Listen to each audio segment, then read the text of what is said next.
go live. Hold, please. You'd think I'd have a better way of doing this, but I don't. So we're going to just roll with it for a second as I refresh and double check. Here we go. Okay. I'm seeing it. I don't know if anybody's on yet, but good morning all the same. Hope you guys are doing well today. And oh my goodness, there we go. Okay. All right. Good morning. Good morning. I'm going to give that a second to kind of upload as well too. I hope you all are having a good morning so far. The weather's kind of like today, but we'll see how the day goes for sure. I don't know if it's still supposed to rain today or not. Okay. So we're going to go ahead and just kind of jump right into things as well too. Good morning, everyone. Thanks so much for joining me today. My name is Jolene. I'm a certified songbird feeding specialist at Wild Birds Unlimited of Concord. And today we will be talking about doves, which doves are a lot of fun because you don't really have to be a birder to have seen a dove or a relative of the dove in your life at all.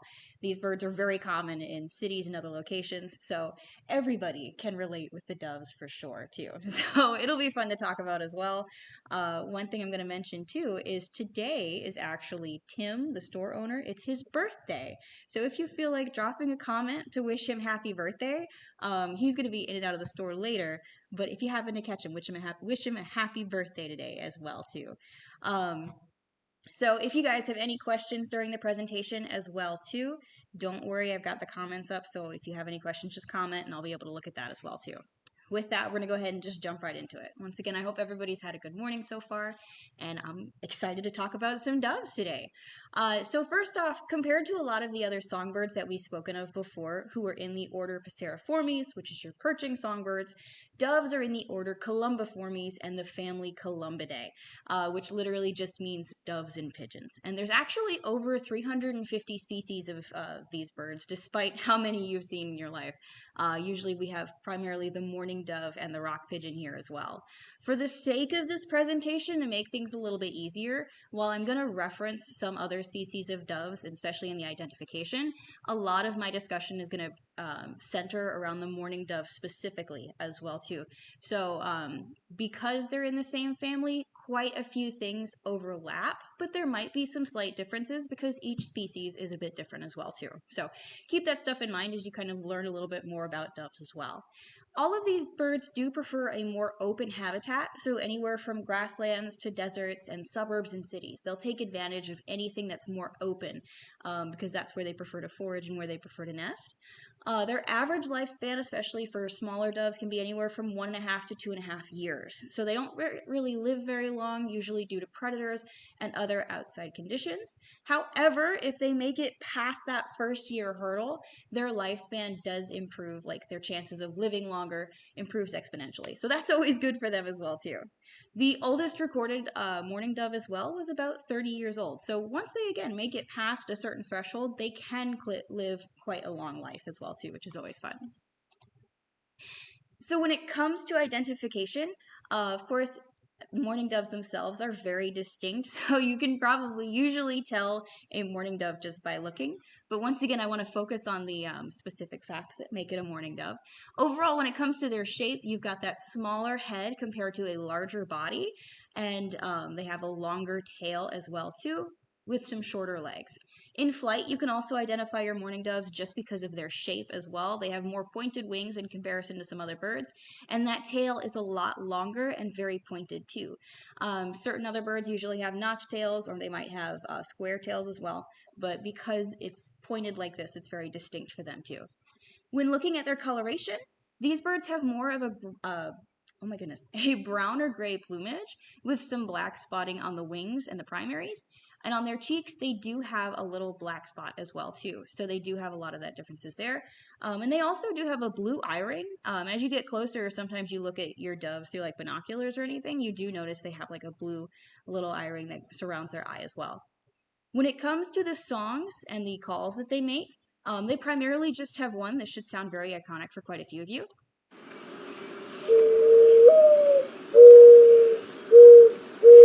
Hopefully everybody can hear that okay as well.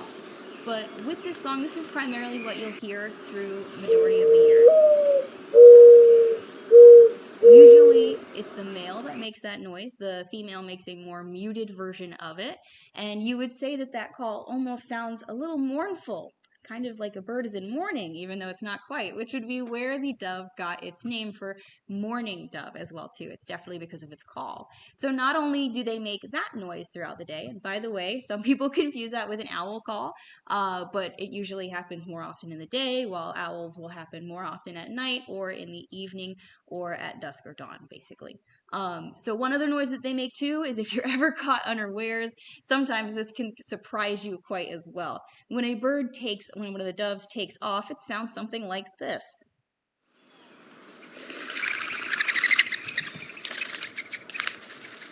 Their wings make a lot of noise. So if you've ever exited the front of your house and mourning doves take off in a huge cloud of feathers, sometimes it can be very surprising. This is just due to the way that their wings are formed as well too. Makes a loud whistling and clapping noise, helps warn other mourning doves of possible dangers as well. So these two sounds with the cooing and the wing kind of clapping are very iconic for mourning doves specifically. So that kind of helps with ID. It's very distinct as well. So when it comes to other species of doves, in North Carolina at least, we usually just have the mourning dove and the rock pigeon, as well as a few others that we'll talk about later. But these are some other doves that can be found throughout North America and a lot of the U.S. Common ground dove can be found a few states further south than us, while the Inca dove and the white-winged dove, which you might know from that one song, are actually farther out west too. But I just want to bring attention to the small head, the large body, the long tail, and the short legs. A lot of these birds, again, are going to have that kind of bobbing gait as they walk, where they just kind of bob their head forward, which is a bit different compared to a lot of our other songbirds, too. So the shape is, again, very common for any of the dove species. And of course, because we're talking about doves and pigeons, I want to bring attention to the pigeon shape as well. Kind of similar to a lot of the doves, you got your small head, large body. The tail can be a little bit shorter or a little bit longer depending on species. And of course, you've got these short legs as well too.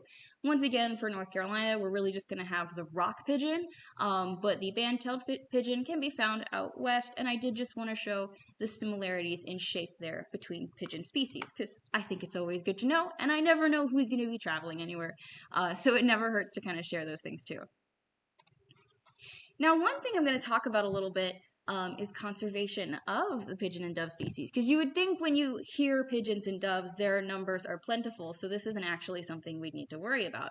And at this point, things are pretty good, but it is good to point out where we came from in the first place, right? And both sides of conservation or introduced species.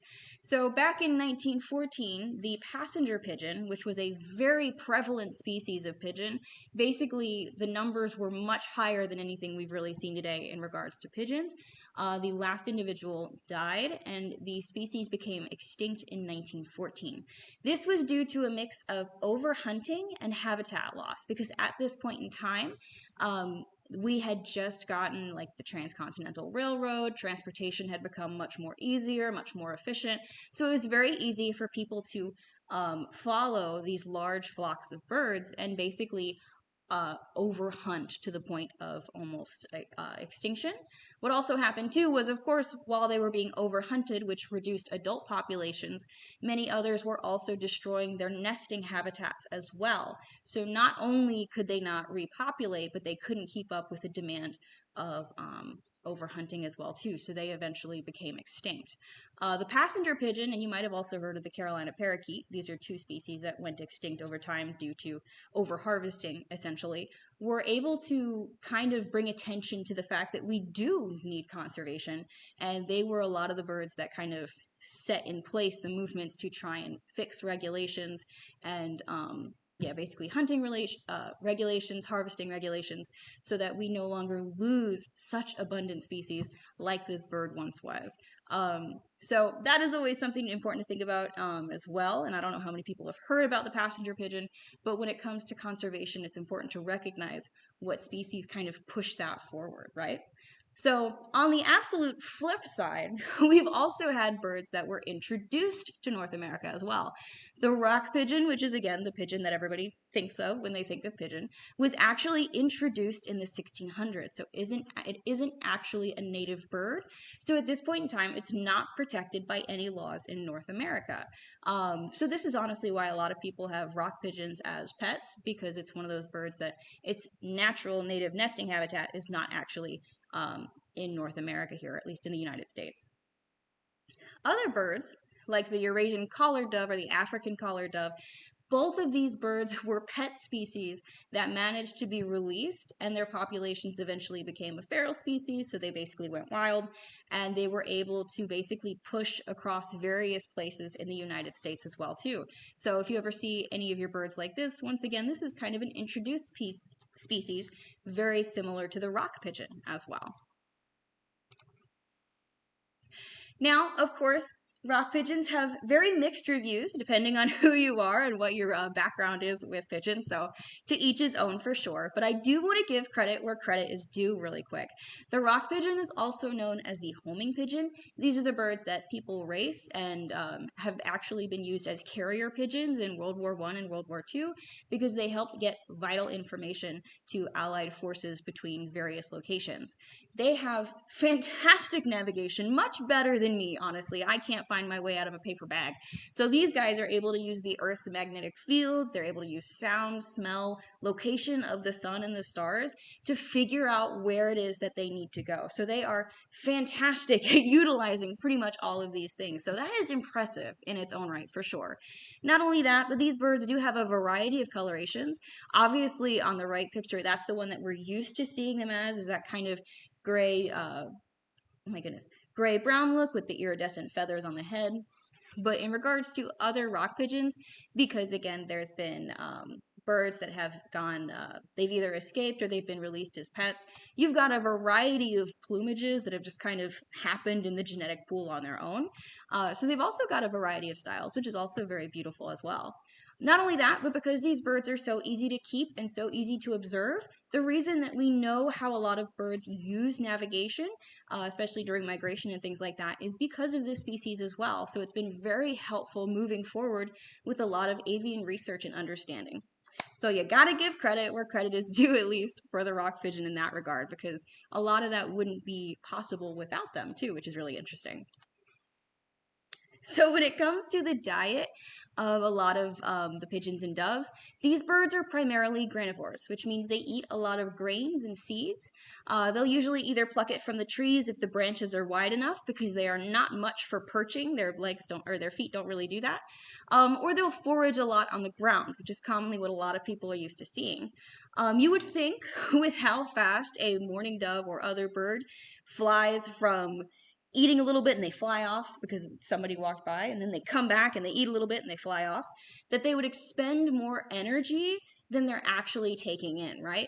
But the way that these birds work is they actually have a large crop, or basically a storage organ, that allows them to store food as they take it on. So even though they're using so much energy flying back and forth, they're able to support this with the storage of food that they have from previous foraging, and kind of use that in their own time as well too, which is fantastic. So the food in the crop slowly gets released into the gizzard, which is basically a muscular organ that has a lot of walls that are really good for like breaking down and grinding food down. So for example, doves will actually just eat an entire safflower seed. Doesn't matter if there's a shell or not, because they know they're going to break it down later, so it's not an issue. But sometimes the gizzard can use a little bit of help, so it's not uncommon for these birds to eat a little bit of grit, which can be gravel, grains, sand. It could also be like eggshells, stuff like that, because it just helps break down that food a little bit better. Oof, goodness, a little bit better. So because they have that storage, they're able to only forage for a brief period of time, and they can also roost for a longer period of time, because that's when a lot of that digestion is going to start taking place. So it's easier to just kind of chill out and let that happen rather than be up and about with spending energy in other areas as well. Because of their diet, these birds also drink large amounts of water, anywhere from 10 to 15% of their body weight a day. And they also drink a little differently compared to other birds. I don't know how many people have paid attention to birds that drink out of their bird bath or anywhere else, but basically, when a lot of our songbirds drink water, they usually scoop up some water in their beak and then hold their head back so that gravity just brings it down to where it needs to go. Mourning doves are a little bit different. They're actually able to kind of use their beak like a straw and just kind of suck some water down as well too. So this video is a little bit foggy, but it works really well. A lot of birds don't drink like that. Again, usually they kind of scoop it up and pull it back. So the next time you're paying attention to your birds, it never hurts to kind of pay attention and see how that works as well too, because even the most simplest behaviors, such as eating or drinking, can drastically vary depending on species. And sometimes it's just really fun to kind of watch that stuff as well too. So just wanted to bring that to your attention because I thought that was a pretty neat fact. So at that point too, when it comes to courtship season, these birds have a very extensive or a longer range season. So oh my goodness, sometimes you try and talk and those words are not coming out right. But basically their nesting season can last anywhere from February to October, depending on where they're at in their active range.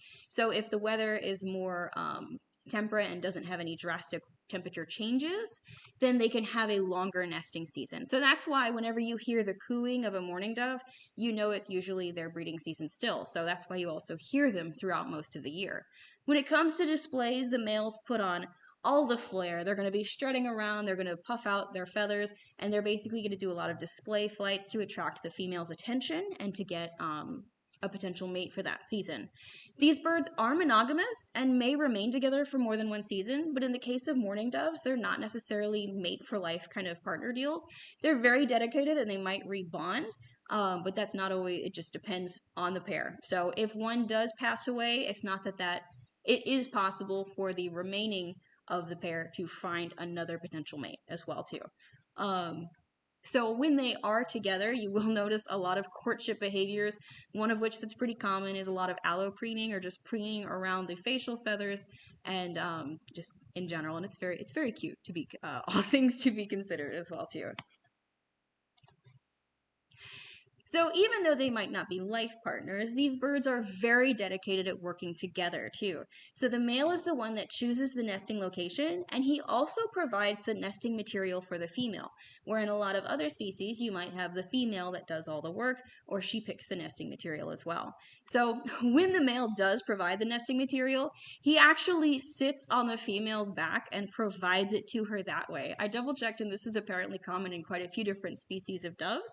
And I just get a chuckle out of it. But basically, they'll complete the nest in anywhere from 2 to 4 days, but it only takes about 10 to 12 hours over time. The nest is often low to the ground, whether it's on the ground or in shrubs and maybe a garden box. It depends on the bird. But the nest itself is pretty simple. They like to keep things simple. It's very loose platform nest. You can kind of see through it sometimes. Doesn't really have much lining, but it does the job. Sometimes they'll reuse the nest depending on what they want to do, and they might actually use other birds' nests as well. So like robin's nests or blue jay nests, they'll see that and go, yeah, that looks pretty good. And we'll just go ahead and use that as well. So they've got a few different options when it comes to nesting areas. So we already said that they have an extensive season, and it shows with the fact that they have anywhere from 4 to 5 broods per year. Again, to put this in perspective, a bluebird has maybe 2 to 3 broods per year, but they have anywhere from 3 to 6 eggs per brood. For mourning doves, they have anywhere from 1 to 2 eggs, so just different styles of nesting. Both the male and the female work to incubate the eggs. The male actually has a morning and afternoon shift, while the female has an evening and a night shift as well. When it comes to incubation and nesting, your smaller dove species have a shorter incubation and nesting period, while your larger pigeon species have a longer incubation or nesting period. So mourning doves take about 14 days for incubation and 14 days for nesting. So it takes about 4 weeks total before any of their young can actually fledge. When they're young hatch, they are still altricial young, so they're naked, blind, defenseless, and require their parents' care to actually continue developing. But you'll notice they do look very different compared to other species nestlings as well. So a lot of other ones usually are more pink in color, don't have as much fuzzy kind of hair-like feathers compared to the dove. So these birds look very different even as a younger one compared to other altricial young that other songbirds have as well too. So that's also a distinctive thing for them as well. Their eggs are also very commonly a white kind of color. They don't have much speckling or patterns on them there. So when their young are first born, the doves actually feed a type of crop milk for their young. And the way this works is basically the crop, the epithelial cells, which are kind of towards the outer part of the crop, basically shed the lining, which is filled of water, fat, and protein, and feed that to their young. And they actually feed this milk for anywhere from 5 to 10 days. Once that's done, they kind of swap over to a regurgitated seed diet as well. So this is commonly what that feeding behavior looks like. Again, for a lot of our other songbirds, usually they'll just break off pieces of certain foods to provide for their young. In the case of doves, they do actually do that regurgitation that a lot of people think a lot of our songbirds do. So, and again, that depends on the species, but it's not always common for our songbirds there too. And I think they've got a really good shot right here. Yeah, so that's what that behavior looks like. So if you ever see that, you know that it's just a dove doing its good job of feeding its young too.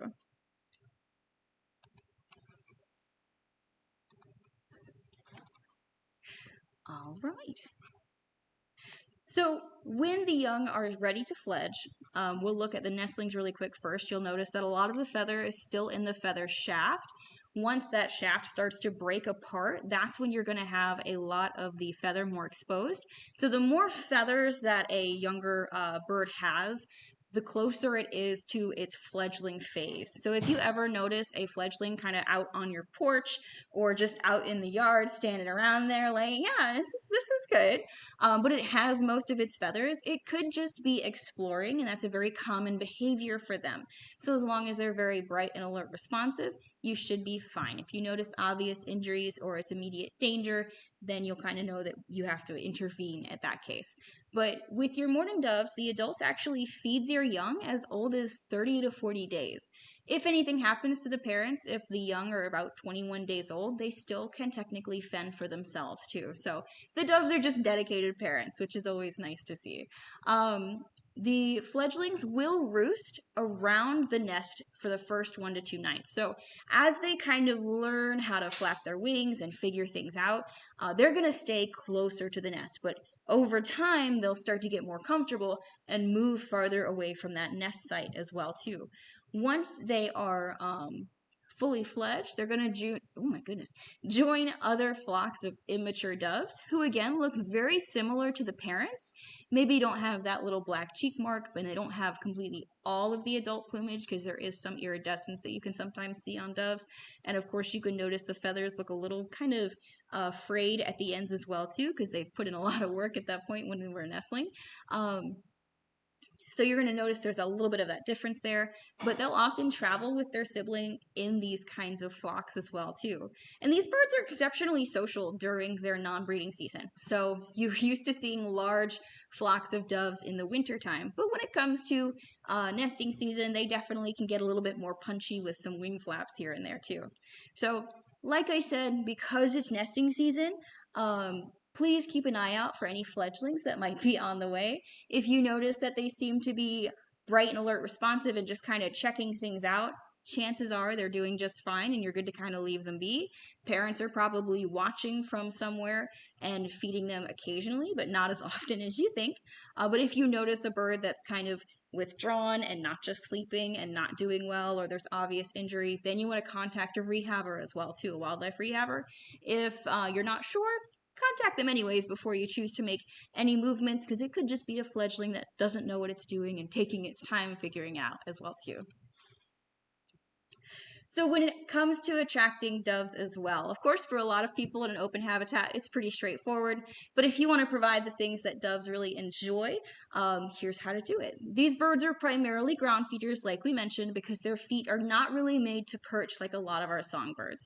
So they either have to have something with a large perch that they're very comfortable standing on, or it just has to be a large feeder. So tray feeders are really nice just because they're a wide platform that helps bring your ground feeders up to eye level, which is really nice. Hopper feeders with a good perching setup is really good for them as well too. And you can do a tube feeder as well, as long as it's got a larger tray. But the food that you offer is going to be what's really interesting, because that kind of makes or breaks how interested a dove is, right? Thankfully, these birds are pretty simple. They'll eat a lot of different things. They enjoy sunflower, safflower, and white millet. Safflower is something that they just eat whole. It's also very good if you have any issues with starlings or grackles or squirrels. It's a good kind of first line defense to kind of see how all that goes as well.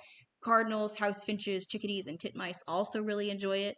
White millet is something that is great for ground feeders. Usually this gets scattered on the ground anyways, but doves love it, sparrows, chickadees, not chickadees, I am so sorry. You've got your juncos, towhees, doves, and sparrows that really enjoy it as well too. So you've got a good mix that go for that as well. And then of course, so the blends that you can offer that we sell as well, you've got things like Supreme Blend, which is basically our mix of sunflower, safflower, and sunflower chips, or the Deluxe Blend too, which has a good mix of your sunflower, has some safflower in there, and the white millet as well, which is always a popular favorite for ground feeders too. So, with that being said, that's all I have to say about the doves today. I could go on much more because they're also very interesting, and there's lots of different species to kind of check out. So, if you're ever interested in learning more about doves, various websites you can check out includes allaboutbirds.org, Birds of the World. And if you want to see more photos like the ones that we're seeing today, you can check out the Macaulay Library at the Cornell Lab of Ornithology. Basically, that's just where anybody can post their pictures of the birds they have in their backyard or what they've seen while they're birding, and it gives a really good insight on different behaviors, different plumages throughout their lives as well too, and it's really interesting to check those out as well.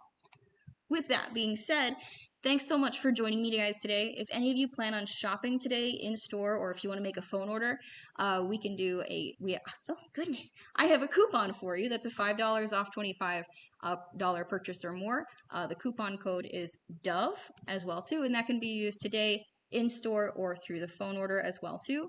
We do have a second viewing of this presentation at 11 a.m., but if you know somebody that's interested in seeing this presentation but doesn't have a Facebook page, we do have a YouTube channel as well, Wild Birds Unlimited of Concord, NC too. So feel free to check that out. It's basically where I post a lot of these previous presentations as well too, in case you're ever interested. So thank you guys so much today for listening as well too. I always appreciate it when you stop in, and I hope you guys have a wonderful day and happy birding as well. See you guys next time.